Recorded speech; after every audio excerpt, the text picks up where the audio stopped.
Class में ma'am आपने pineal gland का भी बताया था कि आत्मा का प्रमुख आधार शरीर का पीनियल ग्लैंड है। हाँ, वो सबसे लास्ट में बताया था आपने। हाँ हाँ, मैंने वो वहां से ज्वाइन किया। ये जो मैं हूँ, ये परसों बाद मतलब लास्ट वाली क्लास में था। कल का मुझे स्टार्ट, ये जो आप सब बोल रही है मैं सुन नहीं पाई थी शायद सब। क्रिया मीनाक्षी जी। प्रतिक्रिया के लिए आपने घोड़े और घुड़सवार का एक एग्जाम्पल दिया था। हाँ, क्रिया लास्ट में। हाँ, घोड़ा और घुड़सवार।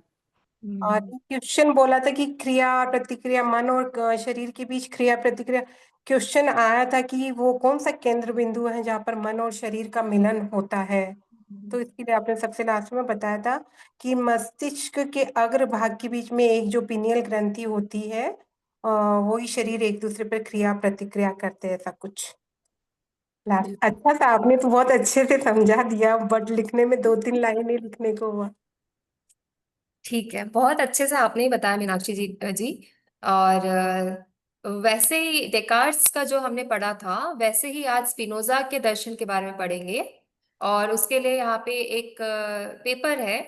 तो इस पेपर का मैं हेल्प लेके आपको समझाऊंगी कि स्पिनोजा ने क्या बताया है, उनके लिए जो द्रव्य है वो क्या कहलाता है। तो ये सारी चीजों पे हम चर्चा करेंगे। ठीक है। तो यहाँ पे सबसे पहला सवाल, परम सत्य। परम सत्य क्या होता है? इसी से रिलेटेड इसी से रिलेटेड जो कॉन्सेप्ट्स आने लगे थे बाद में, और इसी से रिलेटेड जो लोगों ने चर्चा करना शुरू किया था, तो उसमें ही हम देखेंगे आगे कि स्पिनोजा ने इसमें क्या मत दी है। तो परम सत्य की अवधारणा धर्म दर्शन का प्रमुख विषय है। यानी कि परम सत्ता की खोज, यही हमारा प्रमुख विषय है। और भारतीय दर्शन में देखा जाए तो इस अवधारणा पर गहनता से विचार किया गया है। बहुत ही ज्यादा विचार किया गया है कि परम सत्य क्या होता है, वो कैसा होता है। क्या वो सृष्टि है? और सृष्टि नहीं है तो उसका क्या सृष्टिकार है? तो बहुत सारे इसमें प्रश्न आते हैं। परंतु जो पाश्चात्य दर्शन है और पाश्चात्य जो चिंतक है, वो इस बिंदु पर कम ही केंद्रीकृत हुए हैं। उन्होंने परम सत्य पे कम ध्यान दिया है। पर परम सत्य को कैसे जाना जा सकता है उसमें उन्होंने ज्यादा ध्यान दिया है। जैसे कि हमने कल ही देखा था कि बुद्धिवादी विचार यानी कि रैशनलिज्म, वो चीजों को सोचते हैं, समझते हैं, एनालाइज करते हैं। वैसे ही अनुभववादी होते हैं जो अनुभव करते हैं, अनुभव करने के बाद ही वो अपना मत रखते हैं। तो वैसे ही यहाँ पे स्पिनोजा का दर्शन बहुत ही महत्वपूर्ण है। और स्पिनोजा के दर्शन के बारे में हम देखेंगे।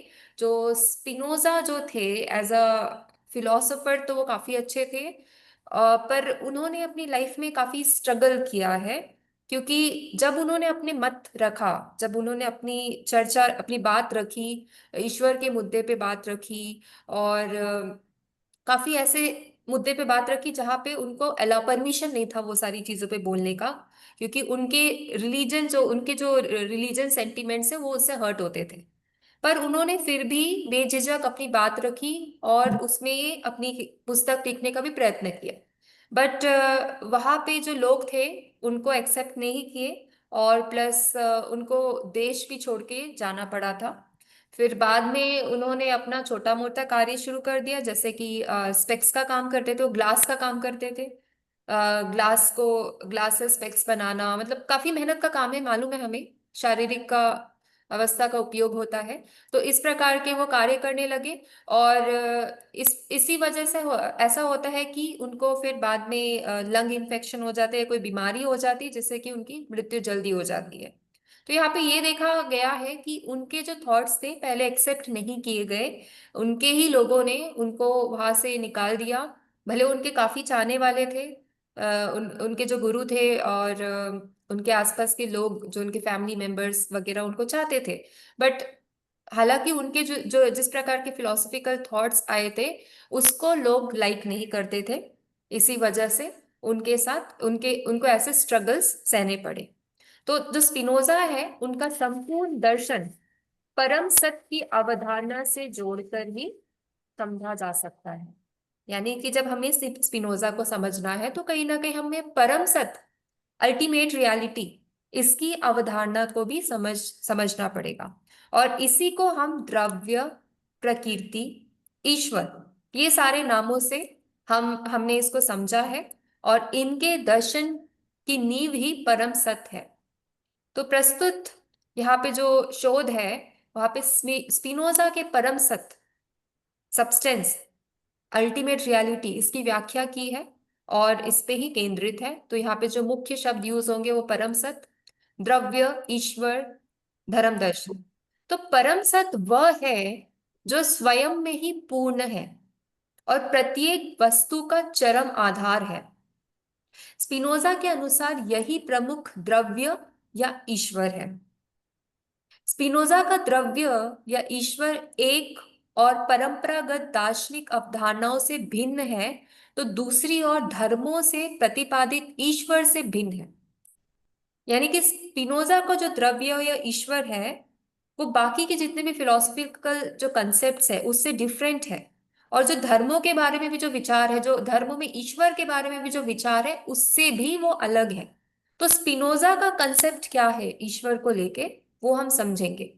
तो परंपरागत दर्शन में द्रव्य को परिभाषित करते हुए डेकार्ट कहते हैं कि द्रव्य वह है जिसकी अपनी निजी सत्ता हो और जिसका अस्तित्व किसी दूसरे के अस्तित्व पर निर्भर नहीं है, अर्थात जो आत्मनिर्भर है। तो यहाँ पे डेकार्ट्स कहते हैं कि द्रव्य वो है जिसकी अपनी इंडिपेंडेंट एग्जिस्टेंस है, जो इन इटसेल्फ एग्जिस्ट करते हैं और उनको किसी और चीज की जरूरत नहीं होती है, उसी को वो द्रव्य बोलते हैं। पर स्पिनोजा इस परिभाषा में थोड़ा परिवर्तन करते हैं। तो स्पिनोजा हालांकि डेकार्ट्स के बाद आए, तो उन्होंने इस डेफिनेशन को थोड़ा सा डिफरेंट वे में बताया। उनके अनुसार द्रव्य क्या है? उनके अनुसार द्रव्य वह है जिसकी स्वतंत्र सत्ता है और जो अपने द्वारा समझा भी जा सकता है, अर्थात जिसके ज्ञान के लिए किसी अन्य पदार्थ के ज्ञान की अपेक्षा ना हो, जो इन इटसेल्फ समझा जा सकता है, बाई इटसेल्फ कंसीव किया जा सकता है, और उनको समझने के लिए हमें कोई आकार की जरूरत नहीं है। हमें हमें हमारी जो ये फिलॉसफी रही है, हिंदू फिलॉसफी देखो, या जो फिलॉसफी आइडल्स पे मानते हैं, वो बोलते हैं कि हमें ईश्वर को सगुण तरीके से भी समझना है। यानी कि हम उनको कोई फॉर्म देंगे, कोई आइडल देंगे, आइडल के फॉर्म में वर्शिप करेंगे, उससे हम उनको और पर्सनल तरीके से जान सकते हैं। पर स्पिनोजा का ये मत नहीं था। स्पिनोजा के अनुसार जो डेकार्ट बोलते हैं कि स्वतंत्र अस्तित्व को द्रव्य का अनिवार्य लक्षण मानते हुए भी मानते हैं उसको, जैसे कि डेकार्ट्स ने दो प्रकार के द्रव्यों का स्वीकार करते हैं, जो जिसमें आपने अभी मीनाक्षी दी ने कहा, निरपेक्ष द्रव्य, एब्सोल्यूट सब्सटेंस, जो कि ईश्वर है, और दूसरा जो है सापेक्ष, सापेक्ष यानी कि रिलेटिव द्रव्य, जिसे वह चित्त एवं अचित्त कहते हैं। अब इसमें स्पिनोजा क्या कहते हैं? स्पिनोजा तो सबसे पहले ये बोलते हैं कि जो सब्सटेंस होगा, जो अल्टीमेट, जो थॉट्स अल्टीमेट सब्सटेंस होगा, वो दो नहीं हो सकते। वो दो इसलिए नहीं हो सकते क्योंकि अगर वो दो हो गए तो कहीं ना कहीं वो एक दूसरे से कनेक्ट रहेंगे, एक दूसरे पे डिपेंड रहेंगे, या एक दूसरे पे निर्भर रहेंगे। पर स्पिनोजा के अनुसार यदि डेकार्ट की परिभाषा को माना जाए कि द्रव्य वह है जिसका अस्तित्व किसी अन्य के अस्तित्व पर निर्भर ना हो, तो ऐसा द्रव्य दो नहीं हो सकता है। ये बोलते हैं। जो डेकार्ट ने बोला कि द्रव्य दो है, सापेक्ष जो होता है और निरपेक्ष जो होता है, ये होता है द्रव्य। पर स्पिनोजा बोलते हैं कि दो द्रव्य हो ही नहीं सकता। द्रव्य तो अगर हम अल्टीमेट जिसको बोल रहे हैं, और हम लोग बोल रहे हैं कि इन इटसेल्फ एग्जिस्ट करता है, उसको किसी की जरूरत नहीं है, तो वो दो हो ही नहीं सकता। इसलिए वह सापेक्ष द्रव्य यानी कि चित्त और अचित्त को द्रव्य की कोटि से हटा देते हैं। तो द्रव्य की कोटि से हटा के वो क्या बोलते हैं फिर? द्रव्य की कोटि से हटाकर उन्होंने उसको गुण के स्थान पर रखा है, यानी कि वो गुण है, क्वालिटीज है। अब गुण की जो हमने बात कही है वो काफी डिफरेंट डिफरेंट तरीके से हमने समझा है।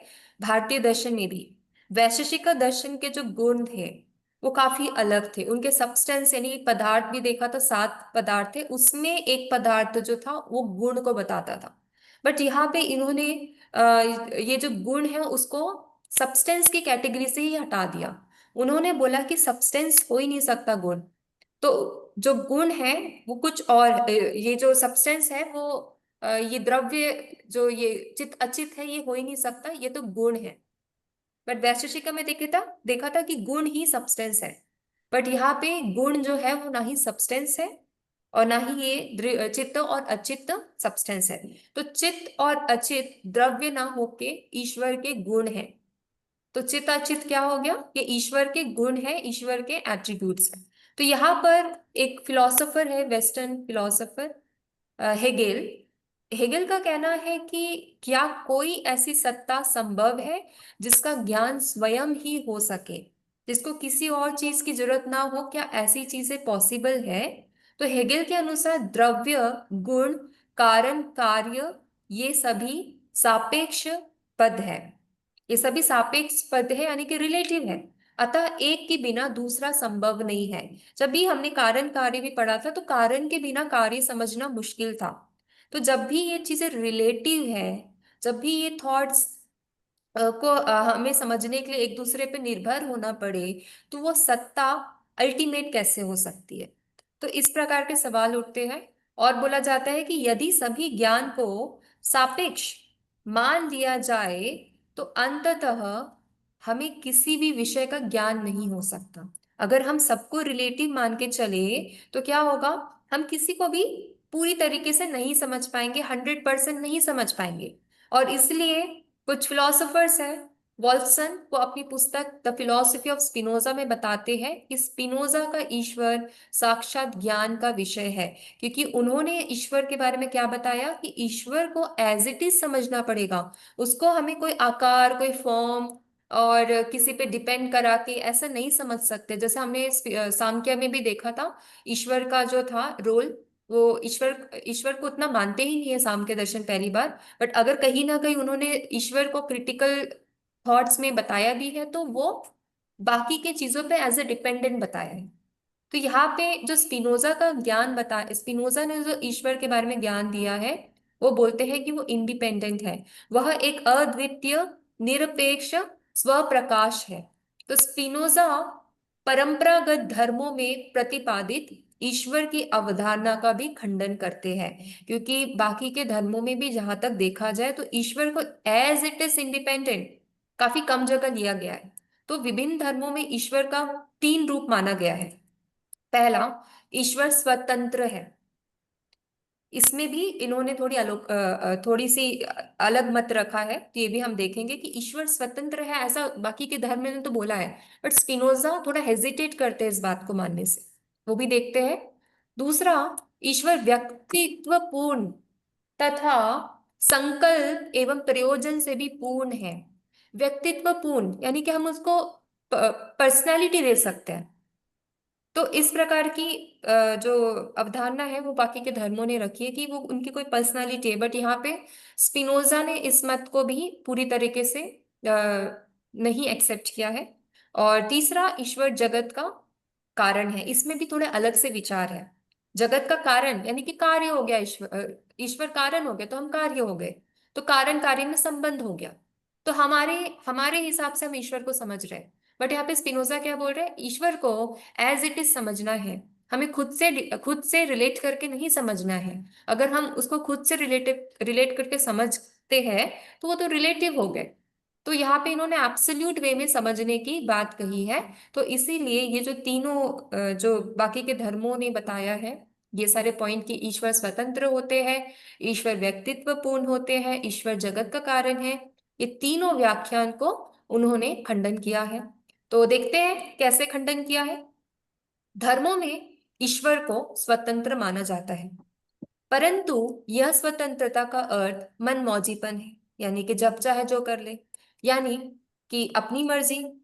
पर स्पिनोजा के अनुसार मैं भी ईश्वर को स्वतंत्र मानता हूं, परंतु मेरे दर्शन में स्वतंत्रता का अर्थ है अनिवार्यता, यानी कि कंपलसरी।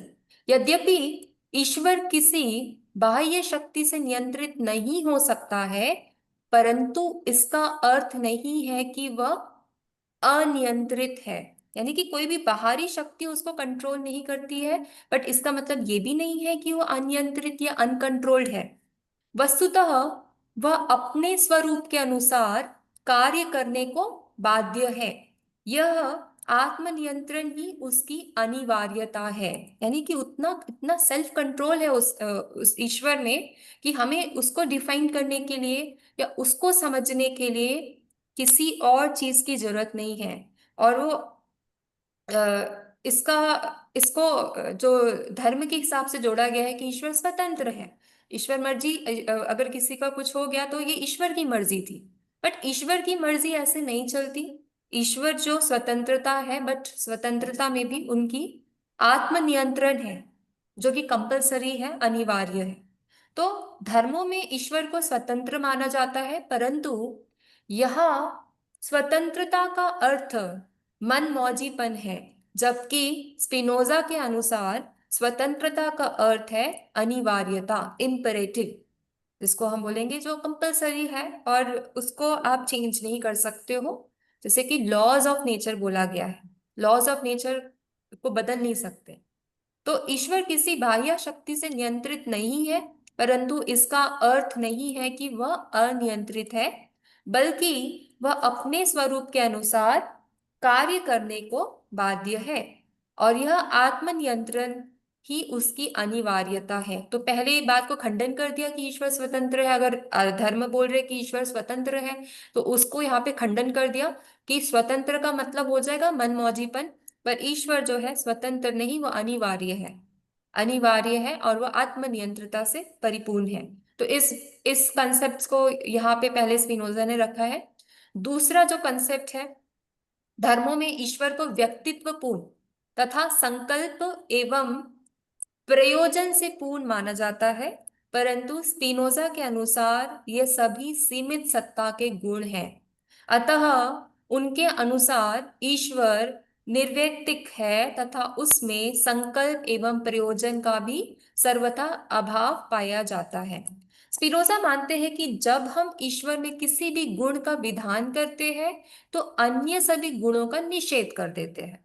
अगर हमने बोल दिया कि A is very active, तो हम बोल रहे हैं कि A is not lazy।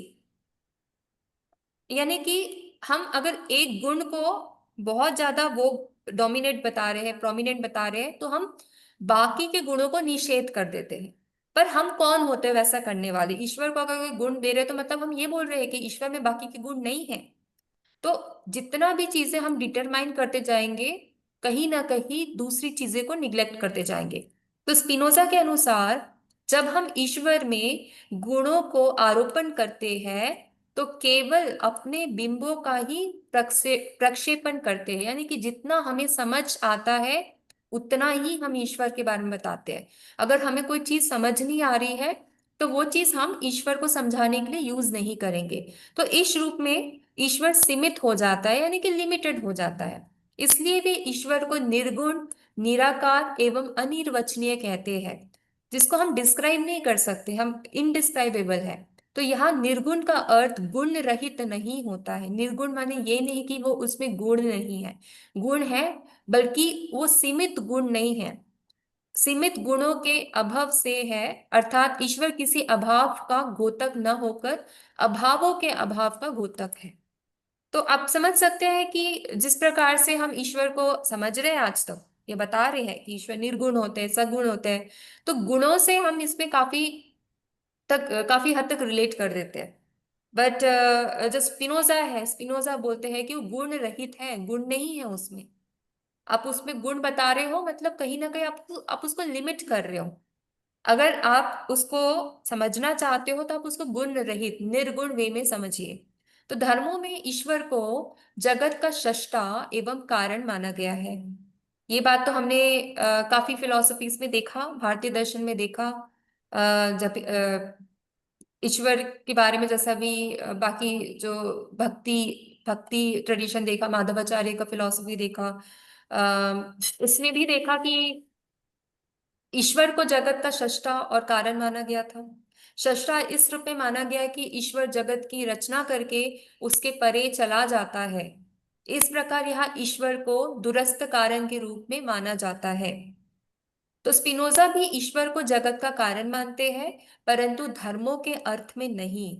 धर्म जैसे मानते हैं वैसा वो नहीं मानते। और इसी वजह से मैंने बोला कि स्पिनोजा ने जो धर्म में जो लिखे व्याख्यान थे उसमें काफी काफी आलोचना की, उसको काफी खंडित किया, और इसी वजह से जो उनकी कम्युनिटी थी उनको वहां से निकाल देती है और उनको अपना देश छोड़ के जाना पड़ता है। तो धर्मों में ईश्वर को दूरस्थ कारण के रूप में स्वीकार किया है, जबकि स्पिनोजा ईश्वर को अंतर्यामी कारण या तार्किक कारण के रूप में मानते हैं। स्पिनोजा के अनुसार ईश्वर उस अर्थ में जगत का कारण नहीं है जिस अर्थ में पूर्ववर्ती घटना परवर्ती घटना का कारण होती है। यहाँ कारणता का तात्पर्य कार्यों के केवल आधार या अधिष्ठान से है।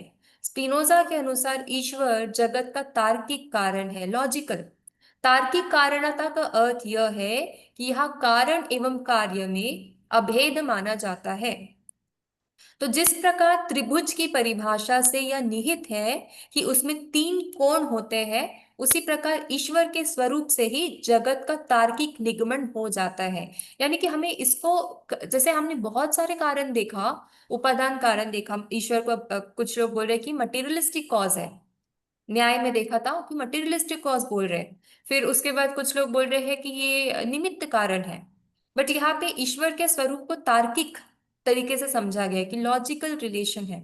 स्पष्टतः ईश्वर एवं जगत के बीच कोई कारण कार्य संबंध नहीं है, बल्कि तार्किक संबंध है।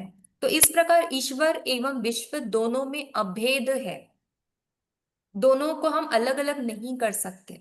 अस्तु स्पिनोजा कहता है कि ईश्वर विश्व है और विश्व ईश्वर है, सब कुछ ही गॉड है।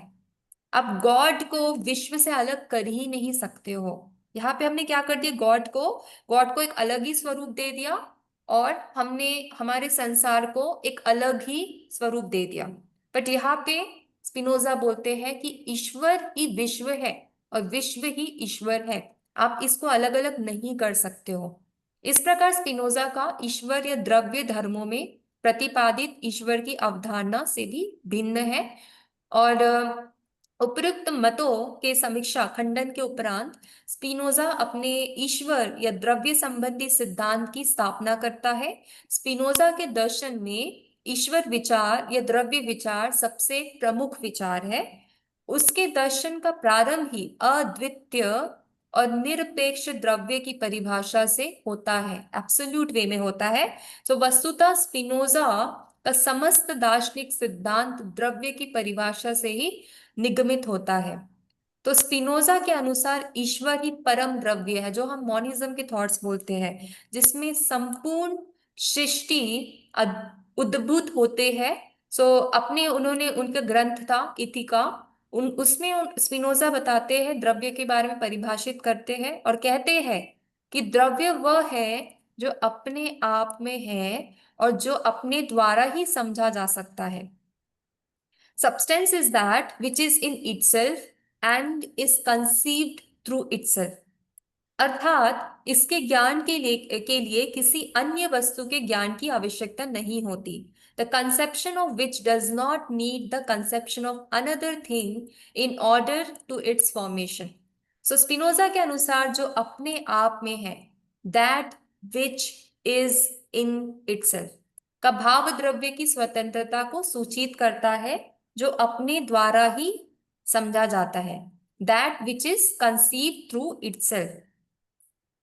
तो इस प्रकार से हम समझ सकते हैं कि वो जो बोल रहे हैं that which is conceive through itself, इसका भाव न केवल स्वतंत्रता को सूचित करता है, बल्कि इस पर भी बल देता है कि द्रव्य आत्मनिर्भर है और यह स्वयं अपना कारण है, अर्थात स्वयंभू है।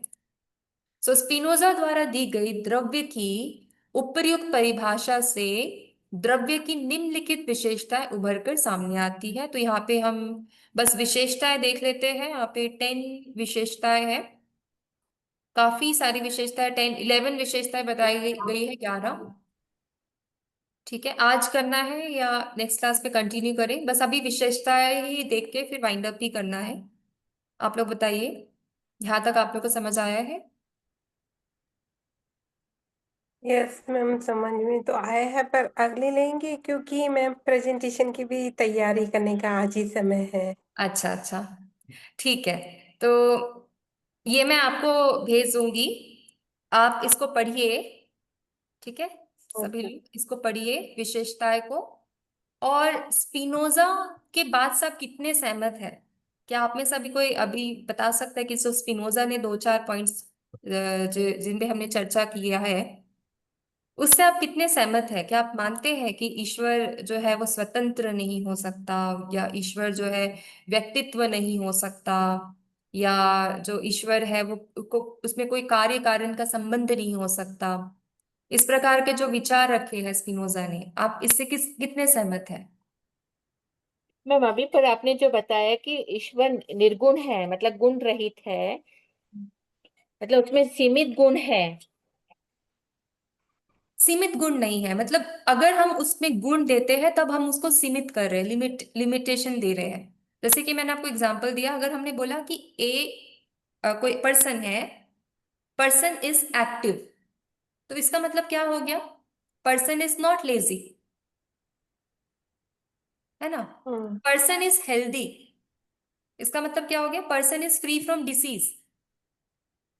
तो हम अगर एक गुण को बहुत ही ज्यादा स्ट्रांगली बोल देते हैं कि ईश्वर ये है या वो है, इंडिपेंडेंट है, या ईश्वर क्या बोलते हैं, सबसे ऊपर है, ओमनीपोटेंट है, जिस प्रकार हम बोल रहे हैं ना, ओमनीपोटेंट, सबसे शक्तिशाली, ओमनीसेंट जो सबको जानता है, ओमनी प्रेजेंट, सब जगह वो प्रेजेंट है, इस प्रकार से अगर हम व्याख्या दे रहे हैं, तो हम बाकी की चीज को एक्सेप्ट नहीं कर पाएंगे, नकारात्मक हो जाएंगे। जैसे कि मैंने एग्जांपल दिया, अगर वो एक्टिव है तो वो लेजी नहीं है। तो हम कौन होते हैं? उनके गुण को सीमित करने वाले। नहीं मैम, हम अगर उनकी क्वालिटी बता रहे हैं तो हमको एक एक क्वालिटी बतानी होगी ना, कि वो एक्टिव है, वो ज्ञानी है, वो हाँ, सब कुछ जानने वाले वही हैं, वो वही डिसीज फ्री है। तो ये सारी क्वालिटीज ही है ना, तो क्वालिटीज क्वालिटीज को है, तो बट डिफेक्ट अगर आप कैसे बताना कर। शुरू करेंगे, यानी कि आप, मतलब समझिए ये किस प्रकार की थोड़ी फिलोसफिकल है। अगर आप किसी को भी समझाने की कोशिश कर रहे हो या बताने की कोशिश कर रहे हो, मतलब आप एक पॉइंट पे ज्यादा फोकस्ड हो। जैसे धर्म करते हैं, वो क्या करते हैं? एक ही विचार पे इतना फोकस कर देते हैं कि बाकी की चीजों को एक्सेप्ट नहीं कर पाते। जैसे कि अभी एक फिलोसोफर ने बोल दिया कि गॉड इज डेड, तो हंगामा हो गया, लोग परेशान हो गए। ठीक है, तो मतलब ईश्वर के बारे में हम थोड़ा सा भी नेगेटिव बिल्कुल बर्दाश्त नहीं कर सकते, क्योंकि हम उनके गुण को इतना ज्यादा स्ट्रांगली प्रोजेक्ट कर दिए है कि वो ऐसी है वैसे है, इतना ही हम समझ के रखे हैं और उतना ही हम मान के चलते हैं। ठीक है, तो इसलिए इसी वजह से जो जो धर्म है, रिलीजन है, वो फिलॉसफी से काफी हद तक अलग है। अभी के जो वेस्टर्न वेस्टर्न फील्ड में हम देखेंगे, इन्होंने जो भी बात कही है वो धर्म से अलग जाके बात रखी है। जितने भी हम लाइन टू लाइन फिलोसोफर्स देखेंगे, उन्होंने काफी क्रिटिसिज्म फेस किया लाइफ टाइम, बट उनके जो भी विचार है वो फिलोसॉफिकल है, दार्शनिक विचार है। और क्योंकि वो दार्शनिक विचार है, तो इसे हमें समझना है, इसके लिए बुद्धि का प्रयोग करना पड़ेगा। तो जैसा आप बोल रहे हैं कि हाँ, अगर हम बोल देंगे उसमें ये गुण है, वो गुण है, ऐसा है, सब ठीक है, बट सवाल तो वही आता है ना कि हम उतने क्या, हम हमारे अंदर क्या उतनी कैपेसिटी है कि हम ईश्वर के गुणों को बता सकते हैं? क्या हम उतने केपेबल है? सवाल तो वही आ जाता है। अगर आप कुछ भी बोल रहे हो तो, बट कुछ भी बोल के तो नहीं चलेगा ना, हम उनके गुण को समझ ही नहीं सकते। तो इस प्रकार से हमें क्वेश्चन करना है खुद के थॉट्स को। तो स्पिनोजा ने भी जो अपने व्याख्यान रखे हैं, इसलिए रखे हैं ताकि हम क्वेश्चन करें खुद के थॉट को, खुद की समझ को, कि आज तक हम जो समझ रहे हैं, जिसको हम पढ़ रहे हैं, क्या वो ही अल्टीमेट सच है, वही सत्ता है, या उसके ऊपर भी कुछ है जिसके बारे में हम सोच नहीं पाए अभी तक, या सोचना नहीं चाहते। जैसे कि अभी एक बच्चे को बता दिया जाए कि, बच्चे को छोड़िए, बौद्ध दर्शन में देखा जाए तो गौतम, जो सिद्धार्थ थे, उनका जो पहला नाम जो सिद्धार्थ था, उनको बोल दिया गया कि दुख है ही नहीं, पूरी दुनिया में सिर्फ खुशी है, खुशी ही है। तो अगर कोई नॉर्मल इंसान होता तो वो किंगडम से कभी बाहर ही नहीं जाता, वो तो बोलता कि मेरे को तो सारा सुख इधर ही मिल रहा है तो मैं क्यों जाऊं। बट उनकी जिज्ञासा इतनी ज्यादा थी कि वो अपने राज्य से बाहर जाते हैं, और जो उनको बताया जाता है कि सिर्फ दुनिया में सुख ही सुख है, उसको चैलेंज करते हैं और पता करते हैं कि दुख ही सब जगह है, और फिर दुख का वो निरोध मार्ग बताते हैं, है ना। तो हम जो जितना चीजें जान रहे हैं उससे आगे जाने की क्षमता डेवलप करना, ये होता है फिलोसफी, दर्शन। ठीक है, तो इसलिए ये जो स्पिनोजा के थॉट्स होंगे या आगे आने वाले फिलोसोफर्स के थॉट्स होंगे, थोड़े हमें अलग लग सकते हैं, बट हमारी क्या क्षमता है उनको समझने की। हम नहीं बोल रहे स्वीकार कर लो, बट क्या समझने की क्षमता है, ये हमें पता करना है। ठीक है, तो इसमें आपको कुछ लग रहा है, कुछ विचार? अभी जैसे आपने बौद्ध का बताया, गौतम बुद्ध का, तो गौतम बुद्ध को तो पता ही था कि सब कुछ सुखी है हम्म। जब तक कि वो अपने राज्य में रहते। पर जब उन्होंने देखा, मतलब राज्य में हाँ। ही देखा कि एक बीमार जा हाँ। रहा है, तो उन्हें समझ में नहीं आया है कि ये बीमार क्यों है।